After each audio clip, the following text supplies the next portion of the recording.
Hello everyone, कैसे हैं आप सभी। आई नो कि आप सभी अच्छे होंगे और अच्छे से आप सभी पढ़ाई कर रहे होंगे। प्यारे बच्चों, अगर आप सभी 12th क्लास के विद्यार्थी हैं, अगर आप सभी 2025 में फाइनल बिहार बोर्ड का एग्जाम देने वाले हैं, अगर आप सभी का पेपर भी यानी कि सब्जेक्ट भी ज्योग्राफिक है यानी कि भूगोल है, तो आपके लिए ये वीडियो काफी ज्यादा इंपॉर्टेंट होने वाला है। बताऊं कैसे?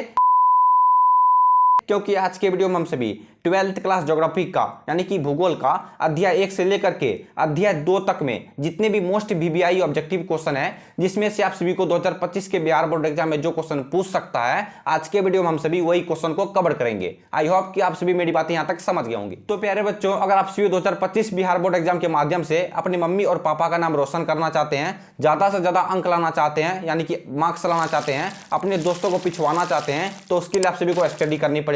स्टडी मतलब बहुत मेहनत करना पड़ेगा, अच्छे से पढ़ाई करनी पड़ेगी। आई होप कि आप सभी मेरी बातें ये समझ गए होंगे। तो प्यारे बच्चों, वीडियो के अंत तक बने रहिएगा। उनसे पहले एक बात और जान लीजिए, मैं हूं आपका प्रीतम सर और आप देख रहे हैं आपका अपना चैनल बिहार एग्जाम आर्ट्स। अगर चैनल पर पहली बार आए हो तो चैनल को सब्सक्राइब करना मत भूलिएगा, क्योंकि इस चैनल के माध्यम से मैं आप सभी को 12th क्लास की तैयारी बेहतरीन तरीके से करवाता हूं। तो प्यारे बच्चों, लेट्स स्टार्ट दिस क्लास। निम्न में से कौन मानव की मूल आवश्यकताओं से संबंधित नहीं है? सबसे पहला क्वेश्चन है, निम्नलिखित में या फिर निम्न में बातें की होता है। ठीक है, ध्यान से देखिएगा। सबसे पहला क्वेश्चन, निम्न में से कौन मानव की मूल आवश्यकताओं से संबंधित नहीं है? इस क्वेश्चन का कहने का मतलब है, मानव की मूल आवश्यकताओं मतलब क्या होता है? मानव की मूल आवश्यकताओं का मतलब होता है उनका सबसे ज्यादा इंपॉर्टेंट चीज क्या है। ठीक है, देखो, मानव को अगर खाना नहीं मिलेगा तो वो तरफ तरफ के मर जाएगा, पानी नहीं मिलेगा तो वो तरफ तरफ के मर जाएगा, और वस्त्र नहीं मिलेगा तो उसका बेइज्जती हो जाएगा, पूरा समाज में बेइज्जती हो जाएगा। ठीक है, क्वेश्चन में क्या बोला, पहले क्वेश्चन को समझ लेना, उसके बाद आप सभी कमेंट बॉक्स में लिखना इस क्वेश्चन का परफेक्ट आंसर क्या होगा, जरा सोच के बताना। ठीक है, ध्यान से देखो, निम्नलिखित में से कौन मानव की, ठीक है, निम्नलिखित में से कौन मानव की मूल आवश्यकताओं से संबंधित नहीं है? ठीक है, परिवहन, कृषि, गृह निर्माण या फिर वस्त्र उद्योग। ठीक है, बताता हूं, देखना। परिवहन मतलब क्या होता है? परिवहन मतलब गाड़ी घोड़ा होता है। ठीक है, ये ज्यादा उतना इंपॉर्टेंट नहीं है। और दूसरा ऑप्शन है कृषि। अगर कृषि मतलब क्या होता है? मतलब जो अगर व्यक्ति जो खाना पीना उगाते हैं, यानी कि कोई गेहूं उगाता है, कोई धान उगाता है, कोई मकई उगाता है, ठीक है, कुछ सब्जी वब्जी बोता है, कृषि मतलब वही होगा। ठीक है, मतलब खाना, पेट का खाना यानी भोजन। ठीक है, और तीसरा ऑप्शन है गृह निर्माण यानी घर का निर्माण, और चौथा ऑप्शन है वस्त्र उद्योग यानी कि मानव के शरीर पर ऊपर जो कपड़ा हुआ यानी कि उसका इज्जत ढका हुआ रहता है। ठीक है, लेकिन इस क्वेश्चन का परफेक्ट आंसर क्या होगा आप सभी को पता चला? निम्नलिखित में से कौन मानव की मूल आवश्यकताओं से संबंधित नहीं है? इसका परफेक्ट आंसर, जितने बच्चे ऑप्शन नंबर ए बता रहे हो परिवहन, सबका परफेक्ट आंसर है। ठीक है, एक का परफेक्ट आंसर, जितने बच्चे ऑप्शन नंबर ए सोच रहे हो सबका परफेक्ट आंसर है। ठीक है, जल्दी जल्दी आप सभी कमेंट बॉक्स में एक बार ए लिख दो। ठीक है, क्वेश्चन है, निम्नलिखित में से कौन मानव की मूल आवश्यकताओं से संबंधित नहीं है? परिवहन मानव की मूल आवश्यकताओं से संबंधित नहीं है। समझ गए? अब देखना 2 नंबर में क्या क्वेश्चन है। ठीक है, ध्यान से देखते जाना सारे प्रश्न को। क्वेश्चन है 2 नंबर में, प्रकृति और मानव के बीच, ध्यान से देखो, प्रकृति और मानव के बीच पारस्परिक क्रियाओं का सबसे महत्वपूर्ण कारक कौन सा है? ठीक है, ध्यान से देखना। ठीक है, कोई भी टीचर अगर आप सभी को बताता है, चाहे सब्जेक्टिव क्वेश्चन हो चाहे ऑब्जेक्टिव क्वेश्चन हो, ठीक है, देखो, किसी अपनी मम्मी पापा का और टीचर के बात को ध्यान से समझा करो, वो क्या बोलना चाह रहे हैं। ठीक है, गुस्साओ मत। ठीक है, क्वेश्चन है 2 नंबर में, प्रकृति और मानव के बीच, ध्यान से देखना, प्रकृति और मानव के बीच पारस्परिक क्रिया का सबसे महत्वपूर्ण कारक कौन हो सकता है? ठीक है, कौन सा या फिर कौन हो सकता है? दोनों तरीका से पूछ सकता है आप सभी को फाइनल एग्जाम में। ठीक है, याद रखना ये क्वेश्चन 12th क्लास ज्योग्राफी का, ठीक है, 12th क्लास ज्योग्राफी का अध्याय 1 से लेकर के यानी कि लेसन 1 से लेकर के लेसन 2 तक में जितने भी मोस्ट वीवीआई क्वेश्चन है, उसे क्वेश्चन ढेर सारा है। मैं आप सभी को वही क्वेश्चन आज के वीडियो में बताऊंगा जो आप सभी को 2025 के बिहार बोर्ड एग्जाम में पूछेगा। ठीक है, समझ गए होंगे। प्रकृति और एक मिनट थोड़ा सा क्लीन कर देता हूं ताकि अच्छे लगे देखने में। ठीक है, ध्यान से देखना, प्रकृति और मानव के बीच पारस्परिक क्रिया का सबसे महत्वपूर्ण कारक कौन सा हो सकता है? ठीक है, क्या होगा? बुद्धिमत्ता, तकनीक, क्या होगा? जितने बच्चे ऑप्शन नंबर बी बता रहे हो यानी कि तकनीक, सबका परफेक्ट आंसर है। ठीक है, 2 का perfect answer option number B तकनीक हो जाएगा। ठीक है, क्या बोल रहा है क्वेश्चन को एक बार समझ लेना। प्रकृति और मानव के बीच, ठीक है, प्रकृति मतलब क्या होता है? ऊपर वाला। ठीक है, भगवान जिसको बोलते हैं हम सभी, प्रकृति मानव ऊपर वाला द्वारा जो दिया गया है वही हुआ।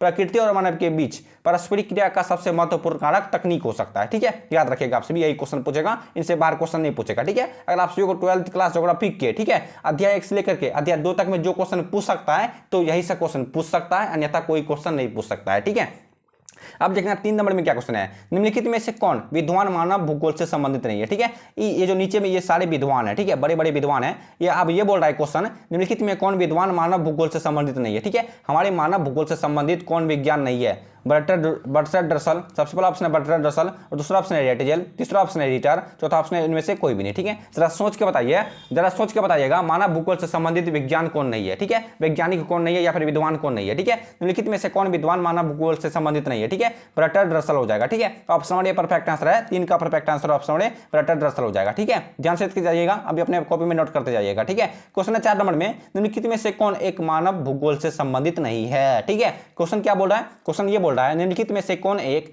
मानव भूगोल से संबंधित नहीं है। क्षेत्रीय विभिन्नता, मात्रात्मक क्रांति, स्थानिक संगठन या फिर अन्वेषण एवं वर्णन। ठीक है, जरा सोच के बताना मेरे शेर एवं शेरनियों, इस क्वेश्चन का परफेक्ट आंसर क्या होगा। ध्यान से देखो, निम्नलिखित में से कौन एक मानव भूगोल से संबंधित नहीं है। ठीक है, हम सभी जो मानव भूगोल मतलब हम सभी के जो मतलब ऐसे समझो ना ग्राम। ठीक है, ग्राम मतलब गांव निवासी चलते हैं। ठीक है, उसी को बोलते हैं मानव भूगोल। ठीक है, मानव भूगोल से संबंधित कौन नहीं है। क्षेत्रीय विभिन्नता, मात्रात्मक क्रांति, स्थानिक संगठन या फिर अन्वेषण और वर्णन। ठीक है, 4 का परफेक्ट आंसर। जितने बच्चे क्या होगा, जितने बच्चे ऑप्शन नंबर बी बता रहे हो मात्रात्मक क्रांति, सबका परफेक्ट आंसर हो जाएगा। ठीक है, मानव भूगोल इनमें से, ठीक है ध्यान से देखो, निम्नलिखित में से कौन मानव भूगोल से संबंधित नहीं है। मात्रात्मक क्रांति मानव भूगोल से संबंधित नहीं है। याद हो गया। अब देखना 5 नंबर में क्या क्वेश्चन है, ध्यान से देखना, यही सब एग्जाम में आप को इसी तरह से प्रश्न पूछेगा। ठीक है, बस वहां पर कलर, यहाँ जो रेड कलर दिखाई दे रहा है आप सभी को, वहां पर ब्लैक कलर दिखाई देगा। ठीक है, बस यही डिफरेंस होगा और कुछ डिफरेंस नहीं होगा। ठीक है, अब देखना 1 मिनट, क्वेश्चन है 5 नंबर में, मानव भूगोल का जनक किसे कहा जाता है। ठीक है, ये लो सबसे वीवीआई क्वेश्चन। ठीक है,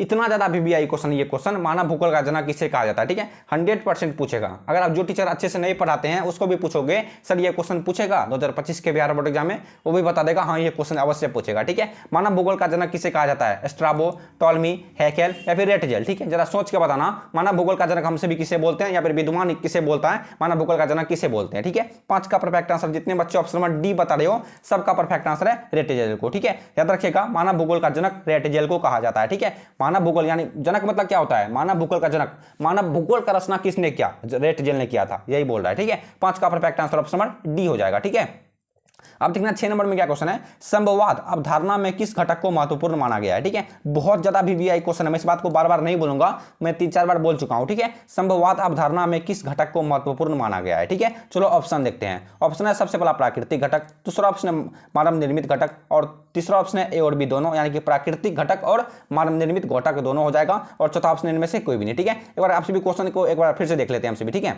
चलिए 6 नंबर का क्वेश्चन हम एक बार फिर से देख लेते हैं। क्वेश्चन का रहा था, संभववाद अवधारणा में किस घटक को महत्वपूर्ण माना गया। संभववाद अवधारणा में, ठीक है, संभववाद अवधारणा में किस घटक को महत्वपूर्ण माना गया। 6 का परफेक्ट आंसर। जितने बच्चे ऑप्शन नंबर सी बता रहे हो यानी कि ए और बी दोनों, सबका परफेक्ट आंसर है। ठीक है, यानी कि प्राकृतिक घटक भी राइट आंसर है, मानव निर्मित घटक भी राइट आंसर है। ठीक है, 6 का perfect answer option number C हो जाएगा। ठीक है, जितने बच्चे क्वेश्चन को नहीं देख पाए, वीडियो को थोड़ा सा पीछे करके देख लेना। ठीक है, अब देखना 7 नंबर में क्या क्वेश्चन है, नव निश्चयवाद से संबंधित कौन है। ठीक है, क्वेश्चन बोल रहा है नव निश्चयवाद से संबंधित कौन है, ब्लॉस। ठीक है, ब्लॉज मत समझना। ठीक है, ब्लॉस लिखा हुआ है, अदाबो ला का प्रचंड बिंदु सा ब्लॉस। ठीक है, और दूसरा ऑप्शन है हमबोल्ट और तीसरा ऑप्शन है रेटजेल, चौथा ऑप्शन है टेलर। ठीक है, जरा सोच के बताइए नव निश्चयवाद से संबंधित कौन है, ये भी विद्वान है। ठीक है, नव निश्चयवाद से संबंधित कौन है। 7 का परफेक्ट आंसर क्या होगा, जितने बच्चे ऑप्शन नंबर डी बता रहे हो यानी कि टेलर, सबका परफेक्ट आंसर है। ठीक है, नव निश्चयवाद से संबंधित टेलर है। याद हो गया। अब बढ़ते हैं हम सभी 8 नंबर की क्वेश्चन करो। ठीक है, ध्यान से देखिएगा, निम्नलिखित में से कौन एक भौगोलिक सूचना का स्रोत नहीं है। ठीक है,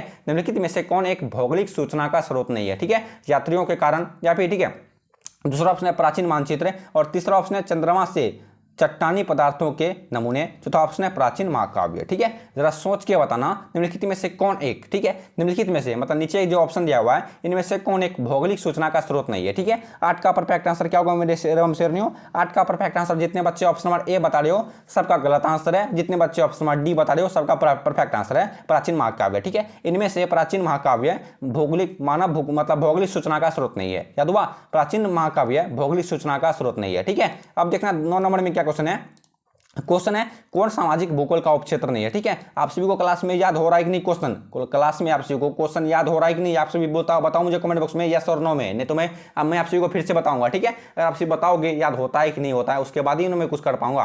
क्वेश्चन नंबर में कौन सामाजिक भूगोल का उपक्षेत्र नहीं है। ठीक है, कौन सामाजिक भूगोल का उपक्षेत्र नहीं है, लिंग भूगोल, सैन्य भूगोल, चिकित्सा भूगोल या फिर इनमें से कोई भी नहीं। ठीक है, कौन सामाजिक भूगोल का उपक्षेत्र नहीं है। ठीक है, 9 का परफेक्ट आंसर क्या होगा, 9 का perfect answer option number C. जितने बच्चे बता रहे हो चिकित्सा भूगोल सबका परफेक्ट आंसर है। ठीक है, चिकित्सा भूगोल सामाजिक भूगोल का उपक्षेत्र नहीं है। याद हुआ, चिकित्सा भूगोल सामाजिक भूगोल का उपक्षेत्र नहीं है। ठीक है, ध्यान से देखो उसके बाद ही याद होगा। ठीक है, अब देखना 10 नंबर में क्या क्वेश्चन है, नियतिवाद के लेखक कौन है। ठीक है, क्वेश्चन क्या बोला है, पहले क्वेश्चन को समझो। नियतिवाद के लेखक कौन है। ठीक है, फ्रेडरिक रेटजेल। ठीक है, सबसे पहला ऑप्शन है फ्रेडरिक रेटजेल। देखो फ्रेडरिक रेटजेल अलग होता है और रेटजेल अलग होता है। ठीक है, समझ गए। और दूसरा ऑप्शन है एलन सैंपल और तीसरा ऑप्शन है ग्रिफिथ टेलर, चौथा ऑप्शन इनमें से कोई भी नहीं। ठीक है, नियतिवाद के लेखक कौन है ये बोल रहा है क्वेश्चन, जैसे हिंदी में रहता है यदि संपूर्ण कांति शीर्षक पाठ के लेखक कौन है, उसने कहा था शीर्षक पाठ के लेखक कौन है, एक लेख और एक पत्र के रचनाकार कौन है, और क्या हो सकता है, ढेर सारा ऐसा है। ठीक है, वही बोल रहा है नियतिवाद के लेखक कौन है, जरा सोच के बताना 10 का परफेक्ट आंसर क्या हुआ। 10 का परफेक्ट आंसर जितने बच्चे ऑप्शन नंबर ए बता रहे हो यानी फ्रेडरिक रेटजेल, सबका परफेक्ट आंसर है। ठीक है, 10 का perfect answer option number A Friedrich Ratzel, याद हुआ। नियतिवाद के लेखक कौन है, फ्रेडरिक रेटजेल हो जाएगा। ठीक है, अब बढ़ते हैं सभी 11 नंबर की क्वेश्चन करो। ठीक है, ध्यान से देखिएगा, जियोग्राफी का, ठीक है, जियोग्राफी का जनरल लिस्ट। ठीक है, जनरल लिस्ट के लेखक कौन है। ठीक है, थोड़ा सा बोलने में तोतला जाता हूं। ठीक है, ये थोड़ा सा वर्ड भारी वर्ड है। ठीक है, क्वेश्चन है 11 नंबर में जियोग्राफी का। ठीक है, जियोग्राफी का। ठीक है, क्वेश्चन है जियोग्राफी का जनरल लिस्ट के लेखक कौन है, सैंपल, वेरेनियम या फिर रेटजेल, क्या होगा जल्दी बताओ। 11 का परफेक्ट आंसर क्या होगा, 11 का perfect answer option number B होगा, वेरेनियम। ठीक है, जियोग्राफी का, ठीक है, जियोग्राफी का जनरल लिस्ट के लेखक है वेरेनियम। ठीक है, 11 का perfect answer option number B हो जाएगा। ठीक है, अब देखना 12 नंबर में क्या क्वेश्चन है, ध्यान से देखना। क्वेश्चन है 12 नंबर में मानव भूगोल के जनक कौन थे। ठीक है, थे यहाँ पर बोल रहा है मानव भूगोल के जनक कौन थे, हिकेटियम। ठीक है, एक बार क्वेश्चन बोला था मैंने, जैसे 4 की 5 नंबर में क्वेश्चन था मानव भूगोल के जनक कौन है। ठीक है, और वहां पर कौन था, वहां पर रेटजेल होता। अब यहाँ पर देखो क्या बोल रहा है, मानव भूगोल के जनक कौन थे, वहां पर बोल रहा है, यहाँ पर बोल रहा है कौन थे। यहाँ पर देखो कॉमन बात यहाँ पर है। ठीक है, यहाँ पर बोल रहा है थे, वहां पर बोल रहे थे हैं। ठीक है, मानव भूगोल के जनक कौन थे, तो आप बताइए क्या होगा इस क्वेश्चन का परफेक्ट आंसर। 12 का perfect answer option number B होगा मेरे शेर एवं शेरनियों, हिकेटियम। ठीक है, हिकेटियम हो जाएगा ऑप्शन नंबर, ये परफेक्ट आंसर हो जाएगा। मानव भूगोल के जनक ये थे पहले। ठीक है, हिकेटियम मानव भूगोल के जनक थे। ठीक है, अब देखना 13 नंबर में क्या क्वेश्चन है, ध्यान से देखना। क्वेश्चन है 13 नंबर में जनांकीय संक्रमण सिद्धांत किसने दिया। ठीक है, जनांकीय संक्रमण सिद्धांत किसने दिया, मार्शल, नोएस्टीन, मार्शल या फिर इनमें से कोई भी नहीं। ठीक है, जनांकीय संक्रमण सिद्धांत किसने दिया। 13 का परफेक्ट आंसर क्या होगा, आप सब मुझे कमेंट में लिख के बता दो। 13 का परफेक्ट आंसर क्या होगा, 13 का perfect answer option number B नोएस्टीन हो जाएगा। ठीक है, जनांकीय संक्रमण सिद्धांत किसने दिया, नोएस्टीन ने दिया था। ठीक है, 13 का correct answer option number B हो जाएगा। ठीक है, अब देखना 14 नंबर में क्या क्वेश्चन है, क्वेश्चन है भौगोलिक। ठीक है, भौगोलिक विचारधारा को कितने भागों में बटा गया है। ठीक है, भौगोलिक विचारधारा को कितने भागों में बटा गया है। ठीक है, आप सभी को याद है कि नहीं, हम सभी 12th क्लास ज्योग्राफी का अध्याय 1 से लेकर के अध्याय 2 तक में जितने मोस्ट वीवीआई ऑब्जेक्टिव क्वेश्चन है हम सभी वही क्वेश्चन को कवर कर रहे हैं। ठीक है, ज्यादा वीवीआई क्वेश्चन नहीं है, 30 में 30 क्वेश्चन वीवीआई क्वेश्चन है, अन्यथा फालतू क्वेश्चन है। ठीक है, अब देखना 4 नंबर में क्वेश्चन है भौगोलिक विचारधारा को कितने भागों में बांटा गया है। ठीक है, 2 3 4 5 क्या होगा जल्दी बताओ, भौगोलिक विचारधारा को कितने भागों में बांटा गया है। ठीक है, 14 का करेक्ट आंसर क्या होगा, 14 का correct answer option number B होगा 3। ठीक है, भौगोलिक विचारधारा को 3 भागों में बांटा गया है। ठीक है, यार एक मिनट ये क्या हो गया। ठीक है, option number B right answer है, 3 हो जाएगा। ठीक है, भौगोलिक विचारधारा को 3 भागों में बांटा गया है। ठीक है, याद रखिएगा क्वेश्चन। अब देखो नेक्स्ट क्या क्वेश्चन है, क्वेश्चन है मानव भूगोल के उपक्षेत्र कौन कौन से हैं। ठीक है, मानव भूगोल के उपक्षेत्र कौन कौन से हैं, चिकित्सा भूगोल, कृषि भूगोल, राजनीतिक भूगोल या फिर उपयुक्त सभी। ठीक है, मानव भूगोल के उपक्षेत्र कौन कौन से मेरे शेरों में से सोच के बताइए, थोड़ा सा मैं पानी पी रहा हूं तब तक। हाँ, मानव भूगोल के उपक्षेत्र कौन कौन से हैं, option number D perfect answer है, उपयुक्त सभी हो जाएगा। ठीक है, मानव भूगोल के उपक्षेत्र हैं चिकित्सा भूगोल भी है, कृषि भूगोल भी है और राजनीतिक भूगोल भी है। ठीक है, याद रखिएगा option number D is the perfect answer. ठीक है, 15 का perfect answer option number D हो जाएगा। ठीक है, अब देखना नेक्स्ट क्या क्वेश्चन है, निम्नलिखित में से कौन एक जनसंख्या परिवर्तन के कारक नहीं है। ठीक है, याद रखिएगा। ठीक है, देखो मैं आपसे एक बार फिर से बोल देता हूँ, सारे क्वेश्चन वीवीआई क्वेश्चन है। ठीक है, 2025 बिहार बोर्ड एग्जाम के लिए बहुत ज्यादा वीवीआई क्वेश्चन है, चैनल लगाया है, देख के भड़क मत जाना। ठीक है, देखो एक बात याद रखिएगा, आप सभी को भड़काने वाला बहुत मिलेगा। ठीक है, मतलब लाखों व्यक्ति में भड़काने वाला आप सभी को करोड़ों व्यक्ति मिलेगा। ठीक है, लाखों व्यक्ति में करोड़ों व्यक्ति मिल जाएगा, लेकिन सुधारने वाला आप सभी को उसी व्यक्ति में 10 व्यक्ति मिलेगा। ठीक है, सुधारने वाला उसी व्यक्ति में आप सभी को 10 व्यक्ति मिलेगा, और वह कौन होगा व्यक्ति, मम्मी पापा हो सकता है, भाई बहन हो सकता है, दादा दादी हो सकता है, गुरु हो सकते हैं, टीचर हो सकते हैं। ठीक है, वही से होगा जो आपसे को सुधारेगा, अन्यथा सब आपको भड़काएगा। ठीक है, बस आपसे पैसा लेके पुड़िया चिलम पी लेगा, बस हो गया, अगर खिला खत्म और निकल ली है मैं से, वही सब बताएगा। ठीक है, इसलिए बोलता हूँ अपने भरोसा रखो, अपने मम्मी पापा पर भरोसा रखो, अपने टीचर पे भरोसा रखो। ठीक है, बस उम्मीद मत तोड़ना किसी का। ठीक है, 16 नंबर में क्वेश्चन था निम्नलिखित में से कौन जनसंख्या परिवर्तन के कारक नहीं है, प्रवास, आवास, जन्म या फिर मृत्यु। ठीक है, निम्नलिखित में से कौन एक जनसंख्या परिवर्तन के कारक नहीं है। ठीक है, जनसंख्या परिवर्तन क्वेश्चन क्या बोल रहा है, जनसंख्या परिवर्तन के कारक नहीं है। ठीक है, 16 का परफेक्ट आंसर क्या होगा, 16 का परफेक्ट आंसर ऑप्शन बी होगा आवास। ठीक है, 16 का करेक्ट आंसर ऑप्शन बी आवास हो जाएगा। ठीक है, अब याद हो गया। अब देखना नेक्स्ट क्या क्वेश्चन है, ध्यान से देखना, निम्नलिखित में से किस देश का लिंग अनुपात विश्व में सर्वाधिक है। निम्नलिखित में से किस देश का लिंग अनुपात विश्व में सर्वाधिक है, संयुक्त राज्य अमीरात। सबसे पहला ऑप्शन है संयुक्त राज्य अमीरात और दूसरा ऑप्शन है फ्रांस, तीसरा ऑप्शन है जापान, चौथा ऑप्शन है लैटविया। ठीक है, चलो फिर से देखते हैं, एक मिनट। क्वेश्चन था निम्नलिखित में से किस देश का लिंग अनुपात विश्व में सर्वाधिक है। ठीक है, पूरे विश्व में सर्वाधिक है, यही बोल रहा है। ठीक है, 17 का परफेक्ट आंसर क्या हो सकता है? 17 का परफेक्ट आंसर क्या होगा? फिर से देख लो एक बार, निम्नलिखित में से किस देश का लिंग अनुपात विश्व में सर्वाधिक है? ऑप्शन डी राइट आंसर है, लैटविया हो जाएगा। ठीक है, 17 का correct answer option D Latvia हो जाएगा। ठीक है, याद हो आप सभी को? 17 का correct answer option number D. ठीक है, अब देखना 18 नंबर में क्या क्वेश्चन है, ध्यान से देखना। क्वेश्चन 18 नंबर में किस द्वीप में सर्वाधिक जनसंख्या घनत्व पाया जाता है? ठीक है, किस द्वीप में सर्वाधिक जनसंख्या घनत्व पाया जाता है? जावा, सुमात्रा, दूसरा ऑप्शन है सुमात्रा, तीसरा ऑप्शन है बर्नियो। ठीक है, बर्नियो, चौथा ऑप्शन है सेलेबस। ठीक है, क्वेश्चन क्या बोला, पहले क्वेश्चन को समझ लो। किस द्वीप में सर्वाधिक जनसंख्या घनत्व पाया जाता है? ठीक है, 18 का करेक्ट आंसर क्या होगा? 18 का करेक्ट आंसर जितने बच्चे ऑप्शन नंबर ए बता रहे हो जावा, सबका परफेक्ट आंसर। ठीक है, किस द्वीप में सर्वाधिक जनसंख्या घनत्व पाया जाता है? जावा हो जाएगा। ठीक है, 18 का करेक्ट आंसर ऑप्शन नंबर ए हो जाएगा। ठीक है, सिंपल सी बात है, एकदम टिप्स एंड ट्रिक्स है। ठीक है, एकदम ठेठी भाषा में आप सभी पढ़ाई करेंगे। ठीक है, अपने दोस्तों की तरह पढ़ाई करेंगे। ठीक है, अब देखना 19 नंबर में क्या क्वेश्चन है, किस वर्ष, ठीक है, किस वर्ष विश्व की मानव जनसंख्या 6 अरब हुई थी? क्वेश्चन बोल रहा है किस वर्ष विश्व की मानव जनसंख्या 6 अरब हुई थी। ठीक है, विश्व मतलब क्या हो जाता है? विश्व मतलब पूरा पृथ्वी। ठीक है, पृथ्वी पर जितने भी व्यक्ति हैं, विश्व मतलब वही हो जाता है। ठीक है, पृथ्वी मतलब वही होता है। ठीक है, विश्व मतलब वही होता है। ठीक है, किस वर्ष, अब क्वेश्चन क्या बोल रहा है? क्वेश्चन ये बोल रहा है किस वर्ष विश्व की, मतलब किस वर्ष विश्व की मानव जनसंख्या 6 अरब हुई थी? बताओ कि किस वर्ष हुई थी। ठीक है, क्या होगा? ऑप्शन नंबर सी, जितने बच्चे बता रहे 1999 सबका परफेक्ट आंसर है। ठीक है, 1999 ईस्वी में पूरे विश्व की जनसंख्या 6 अरब हो गई थी। ठीक है, याद हो गया, 6 अरब हो गई थी। ठीक है, अब देखना 20 नंबर में क्या क्वेश्चन है, निम्नलिखित में से कौन एक महाद्वीप में जनसंख्या वृद्धि सर्वाधिक है? क्वेश्चन बोल रहा है निम्नलिखित में से कौन एक महाद्वीप में जनसंख्या वृद्धि सर्वाधिक है? एशिया, अफ्रीका, गुजरात या फिर उत्तरी अमेरिका? ठीक है, जरा सोच के बताइएगा, निम्नलिखित में से कौन एक महाद्वीप में जनसंख्या वृद्धि सर्वाधिक है? ठीक है, जरा सोच के बताइए, निम्नलिखित में से कौन एक महाद्वीप में जनसंख्या वृद्धि सर्वाधिक है? ठीक है, 20 का परफेक्ट आंसर क्या होगा? 20 का परफेक्ट आंसर जितने बच्चे ऑप्शन नंबर ए बता रहे हो एशिया, सबका परफेक्ट आंसर। ठीक है, एशिया। ठीक है, याद रखिएगा, एशिया महाद्वीप में जनसंख्या वृद्धि सर्वाधिक है। याद हुआ, एशिया महाद्वीप में जनसंख्या वृद्धि क्या है? सर्वाधिक है, यानी कि बराबर है, निम्न है, बहुत अच्छा है। ठीक है, एशिया महाद्वीप में जनसंख्या वृद्धि सर्वाधिक है। ठीक है, इससे ये क्वेश्चन और निकल गया, एशिया एक प्रकार का महाद्वीप है। ठीक है, एशिया महाद्वीप है। ठीक है, अब देखना किस नंबर में क्या क्वेश्चन है, नाना निम्न में से, ठीक है, निम्नलिखित में से होगा, शायद मेरे अंदाज से निम्न में से किस भौगोलिक अवधारणा से संबंधित है? ठीक है, नाना निम्न में से किस भौगोलिक अवधारणा से संबंधित है? ठीक है, नियतिवाद, संभववाद, नवनियतिवाद या फिर इनमें से कोई भी नहीं। ठीक है, नाना निम्न में से किस भौगोलिक अवधारणा से संबंधित है? ठीक है, 21 का परफेक्ट आंसर क्या हो सकता है? 21 का परफेक्ट आंसर क्या होगा? जरा सोच के बताइए आपसे मुझे कमेंट बॉक्स में लिख करके, 21 का परफेक्ट आंसर क्या होगा? ठीक है, 21 का perfect answer option number B होगा, संभववाद। ठीक है, नाना निम्न में से किस भौगोलिक अवधारणा से संबंधित है? तो option number B right answer है, संभववाद हो जाएगा। ठीक है, अब देखना 22 नंबर में क्या क्वेश्चन, ध्यान से देखना। क्वेश्चन 22 नंबर में प्रतिकार्य और अपकर्ष कारक उत्तरदायी है किस चीज के लिए? बताइए, प्रतिकार्य और अपकर्ष किस चीज के लिए उत्तरदायी है? प्रवास के लिए, भू निम्नीकरण के लिए, वायु प्रदूषण के लिए या फिर घर के लिए? ठीक है, प्रतिकार्य और अपकर्ष किस चीज कारक के लिए उत्तरदायी है? ठीक है, 22 का परफेक्ट आंसर क्या होगा? जरा सोच के बताइएगा, 22 का परफेक्ट आंसर क्या होगा? प्रवास के लिए। ठीक है, 22 का करेक्ट आंसर ऑप्शन नंबर ए होगा, प्रवास के लिए। ठीक है, प्रतिकार्य और अपकर्ष कारक उत्तरदायी है प्रवास के लिए। ठीक है, याद हो गया होगा। अब देखना 23 नंबर में क्या क्वेश्चन है। क्वेश्चन है 23 नंबर में, एक मिनट, निम्नलिखित में से, ठीक है, निम्न में से कौन सा एक विरल जनसंख्या वाला क्षेत्र है? निम्नलिखित में से कौन सा एक विरल जनसंख्या वाला क्षेत्र है?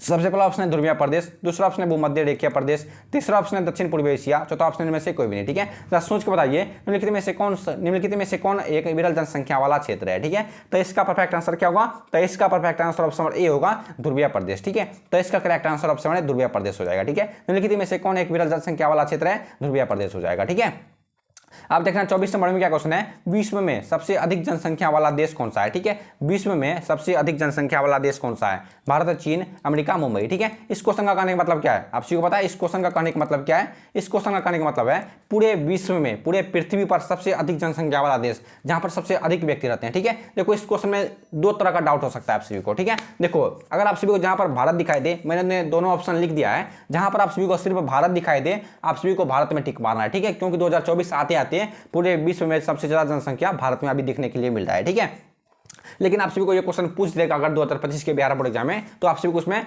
या फिर भारत ऑप्शन मिलेगा सिर्फ, या फिर चीन ऑप्शन मिलेगा, ठीक है। लेकिन यहाँ पर भी दो वाला सिर्फ भारत ही ऑप्शन था, मैंने चीन ऑप्शन इसलिए लेकर आया ताकि मैं आप सभी को समझा सकूं, ठीक है। जहां पर आप सभी को चीन दिखाई दे तो वहां पर टिक मार देना चीन में, ठीक है। अगर भारत नहीं रहेगा तो आप सभी को चीन में टिक मारना है, अगर भारत रहे चीन ऑप्शन ना रहे तो आप सभी को भारत में टिक मारना है, ठीक है, समझ गए। अगर आप सभी को भारत और चीन दोनों दिखाई देगा तो आप सभी को ए और बी दोनों ऑप्शन जरूर मिलेगा, ठीक है। आप सभी को ऑप्शन नंबर सी में टिक मार देना है, ठीक है, समझ गए होंगे आप सभी। विश्व में सबसे अधिक जनसंख्या वाला देश सभी कौन सा है? चीन हो जाएगा, ठीक है, फिलहाल के लिए चीन है, ठीक है। अब देखना क्या है 25 नंबर में क्वेश्चन है 1850 है। 1850 ईस्वी में विश्व की जनसंख्या कितनी थी, ठीक है। पूरे विश्व की जनसंख्या 1850 ईस्वी में कितने थी, ठीक है। 70 करोड़, 100 करोड़, 107 करोड़ या फिर 110 करोड़, ठीक है। 1850 ईस्वी में समझो हम लोग के दादा के दादा के दादा के दादा लोग देखे होंगे 1850 ईस्वी, ठीक है। 1850 ईस्वी में विश्व की जनसंख्या कितनी थी, ठीक है। जितने बच्चे ऑप्शन नंबर ए बता रहे हो सबका गलत आंसर है, और जितने बच्चे ऑप्शन नंबर बी बता रहे हो 100 करोड़ सबका परफेक्ट आंसर है, ठीक है। 1850 ईस्वी में विश्व की कुल जनसंख्या 100 करोड़ थी, याद हो गया। अब देखना 26 नंबर में क्या क्वेश्चन है, ठीक है। क्वेश्चन है 26 नंबर में विश्व में सर्वाधिक जनसंख्या केंद्रित है। क्वेश्चन बोल रहा है विश्व में सर्वाधिक जनसंख्या केंद्रित है पर्वतीय क्षेत्र में, पठारी क्षेत्र में, मैदानी क्षेत्र में, या फिर इनमें से कोई भी नहीं, ठीक है। विश्व में सर्वाधिक जनसंख्या केंद्रित है, ठीक है। 26 का करेक्ट आंसर क्या होगा मेरे शेरों?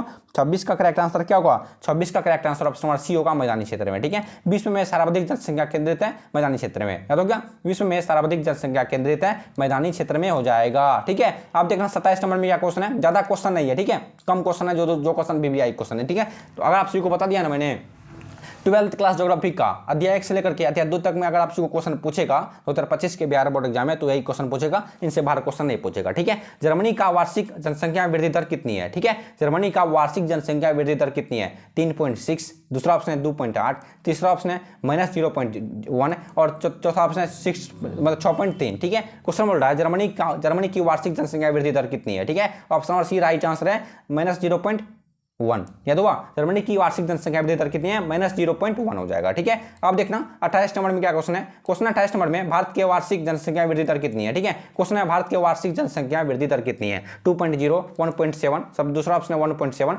और तीसरा ऑप्शन है 2.5, चौथा ऑप्शन है 2.6, ठीक है। क्वेश्चन को फिर से देख लो, भारत की वार्षिक जनसंख्या वृद्धि दर कितनी है, ठीक है। भारत के हमारे प्यारे भारत देश के वार्षिक जनसंख्या दर कितनी है? जरा सोच के बताइए 28 का करेक्ट आंसर क्या होगा? 28 का करेक्ट आंसर हो जाएगा ऑप्शन नंबर बी 1.7, ठीक है। Option number B right answer है 1.7 हो जाएगा, ठीक है। भारत की वार्षिक जनसंख्या वृद्धि दर कितनी है? 1.7 हो जाएगा, ठीक है। अब देखना 29 नंबर में क्या क्वेश्चन है। क्वेश्चन है 29 नंबर में भारत में 1 हेक्टेयर कृषि भूमि पर कितने व्यक्ति आश्रित हैं, ठीक है। भारत में 1 हेक्टेयर, ठीक है, हमारे भारत में 1 हेक्टेयर भूमि पर कितने व्यक्ति आश्रित हैं? कृषि कितने भारत में 1 हेक्टेयर कृषि भूमि पर कितने व्यक्ति आश्रित हैं? 4, 5, 9 या फिर 12? क्या होगा जरा सोच के बताइए। 29 का perfect answer option number B 5 हो जाएगा, ठीक है। भारत में 1 हेक्टेयर कृषि भूमि पर 5 व्यक्ति आश्रित हैं, ठीक है। 5 व्यक्ति ही रह सकते हैं, ठीक है। अब देखो लगता है सबसे लास्ट क्वेश्चन है, हाँ सबसे लास्ट क्वेश्चन है।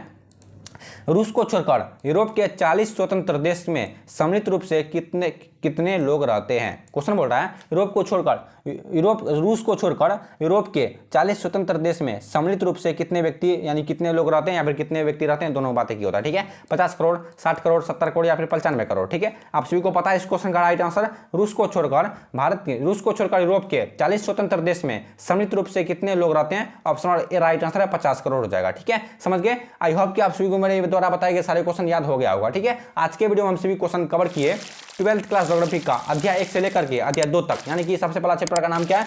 मानव भूगोल प्रकृति एवं वर्णन क्षेत्र, कुछ इसी तरह से नाम है, और दूसरा चैप्टर का नाम है जनसंख्या वृद्धि, ठीक है। आज के वीडियो में हम सभी वही क्वेश्चन को कवर किए जो आप सभी को 2025 के बिहार बोर्ड एग्जाम में पूछ सकता है, ठीक है। अगर आप सभी ने पिछले वाली वीडियो को नहीं देखा है तो वीडियो को देख लेना। वीडियो का प्ले लिस्ट का लिंक डिस्क्रिप्शन बॉक्स में दिया हुआ है, और टेलीग्राम को जरूर से जरूर ज्वाइन कर लेना क्योंकि आपको वहां पर हर एक अपडेट मिलेगा, और व्हाट्सएप चैनल को जरूर ज्वाइन कर लेना क्योंकि आप सब मुझे वहां पर कुछ क्वेश्चन पूछ सकते हो, ठीक है।